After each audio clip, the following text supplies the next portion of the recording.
don't give in. Yeah. Miles and miles you will have been.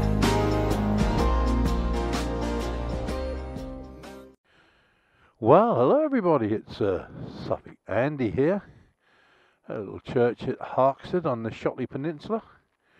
We were here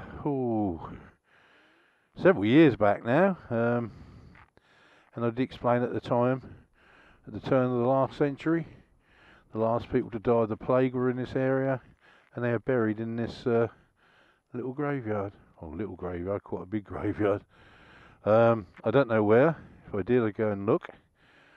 I don't know their surnames, but that could be checked.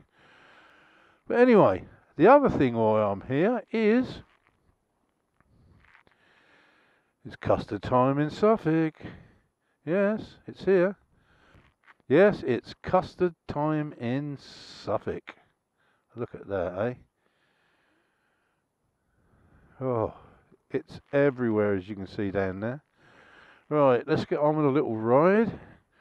I thought I'd give you a few facts about the Suffolk custard fields. It's a known fact that Suffolk provides 60% of all custard in the world. Now, you've got custard fields in your areas, I know, but you don't supply quite as much as Suffolk.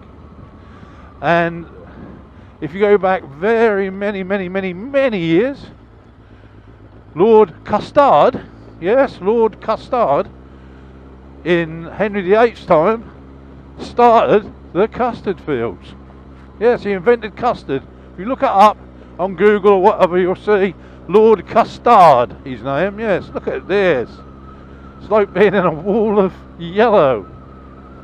Yes, he started the first custard fields up, and he was one of these alchemists. He was trying to turn metal into gold, but he failed. But he did actually turn plants into custard, and there you go.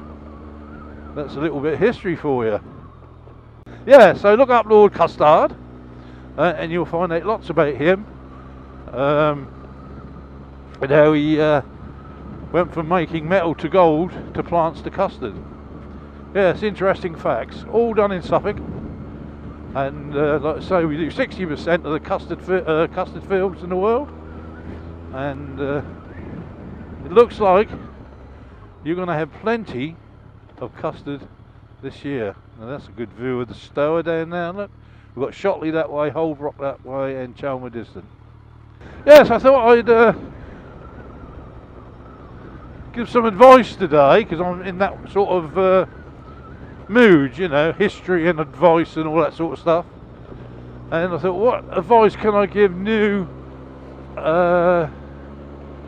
bikers, you know, who are just starting up biking or just passed the test or anything like that?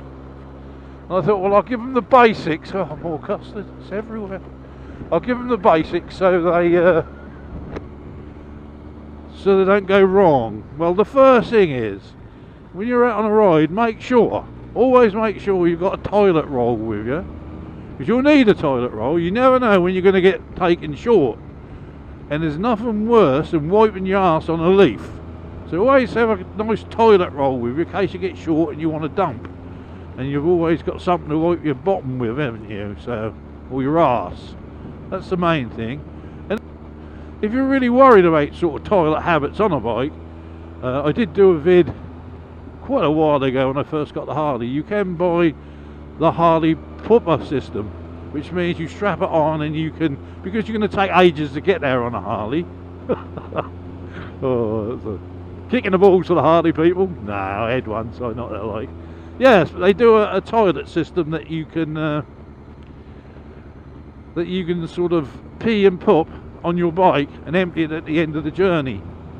That's something you should look into. It's on one of my vids somewhere. There's a very serious thing you need as well, the old village pond.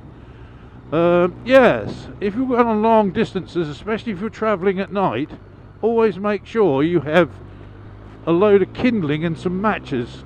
So you never know, you might break down in the middle of a forest or something like that, and you need to light a fire. because wild animals might attack you. So always make sure you've got something to make a fire with. So I have some kindling and some matches with you, or a strike stick or something like that, especially when you're in Scotland, because I can remember I gave this advice out many years ago when I first started. You have to watch out for the wild haggis. Now the wild haggis will hunt you down, especially if you're stuck somewhere in the dark at night on some lonely road, and if you haven't got a fire, they will come and get you. And they're not very nice little folk. They'll rape you, okay? Yes, and it doesn't matter if there's two of you, you both get it. Male or female, doesn't worry them. Little buggers they are. So always make sure you've got a pile of kindling, okay, and some matches or a striking stick, so you'll be safe. I think that's good advice. You know, that's the best advice I think I've ever given out, really. Yes, bit of history and a bit of advice there as well. I'm now trying to think of something else that a new biker would probably need. You know, you don't need to take a spare engine with you or something like that, but a nice big rock and a long piece of string sometimes come into handiness. If your brakes do fail because you haven't looked after them, you can always chuck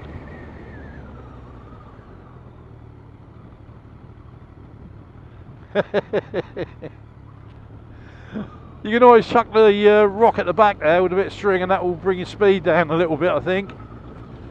So that could be a tip, could really be a tip.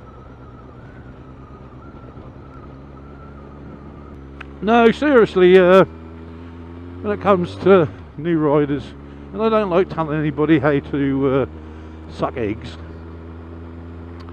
but it's always best just to take a minute to check your bike, and there's no doubt about that. Check your tyre pressures, check your brakes, check your indicators and stuff like that. Because I know myself,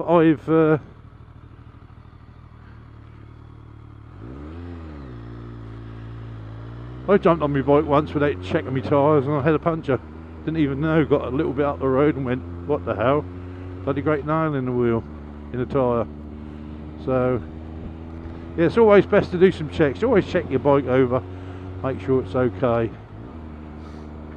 I always say if you look after something, it will look after you. If you don't look after your bike, you know, and I don't mean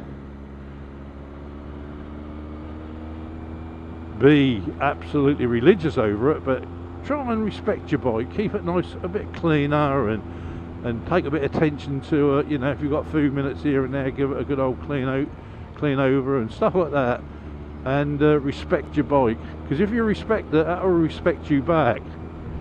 Sometimes I go to these shows or whatever, and some people's bikes are disgusting, and you think, why would you want to ride that bike like that, you know? It's a bike that's a bit of a, how can I put it? A bike can be a little bit of a reflection on you. You know, if you're a smart person or you make the effort in life, you'd probably make the effort to look after your bike and stuff like that.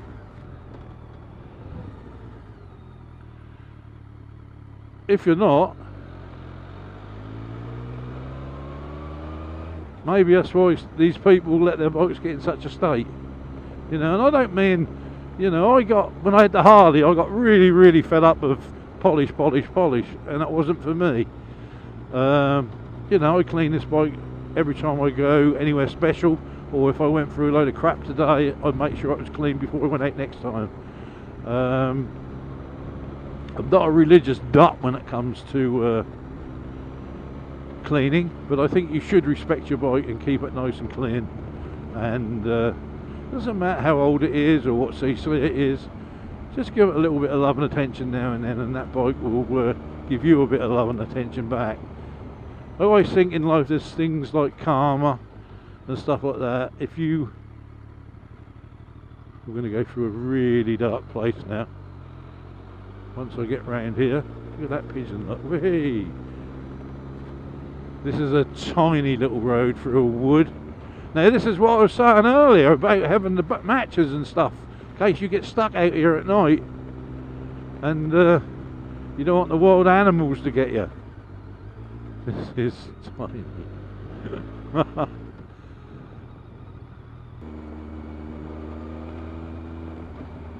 Yeah, so I hope you've taken some of those tips into consideration. Here we go. Oh my God. Look at that, eh?